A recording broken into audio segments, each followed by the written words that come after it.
person really change who he is? That's the question at the heart of this story coming up. A former Grand Dragon of the KKK who was actually suspended from UNF after posting a threatening photo on social media says he has had a change of heart. That's right. His name is Ken Parker, and he attends a different local institution now where he soon hopes to graduate. Now, in the meantime, he wants the First Coast to know one thing. He says now that he is sorry, and he spoke exclusively today with Shelby Danielson. It's here where Ken Parker says he's closing one chapter of his life and he's opening another. And this one is a complete 180. Oh, well, we're going to shut down racists. We're going to shut down bigots. And I'm like, all right, well, you know, come at me on campus. This was Ken Parker last November. Hostile, racist, a self-proclaimed neo-Nazi white nationalist. That's how Jesus lived his life. And Matthew 22, Jesus said unto him, thou shalt love the Lord thy God with all thy heart, and with all thy soul, and with all thy mind.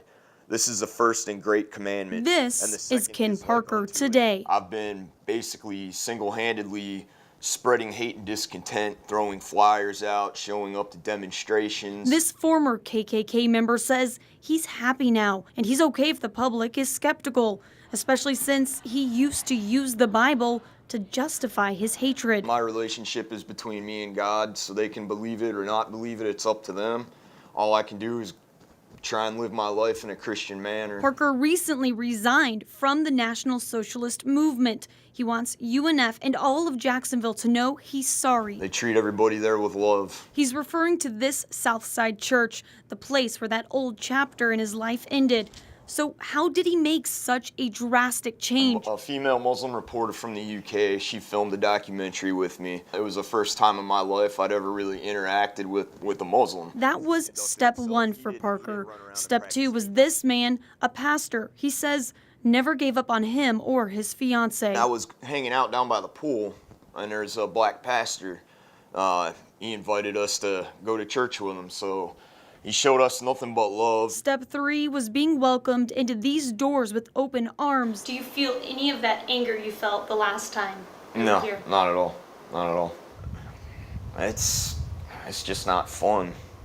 Some people might have fun. You might convince yourself it's fun for a little while, but it just takes too much time and energy to live like that.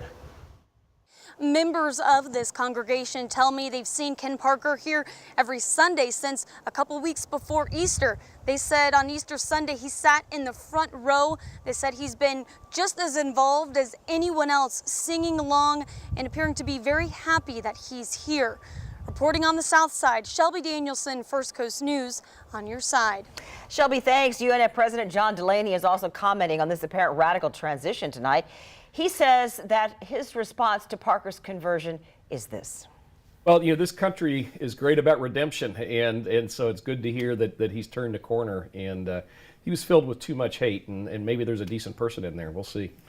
Our Shelby Danielson will have much more on this story tonight at 6 o'clock.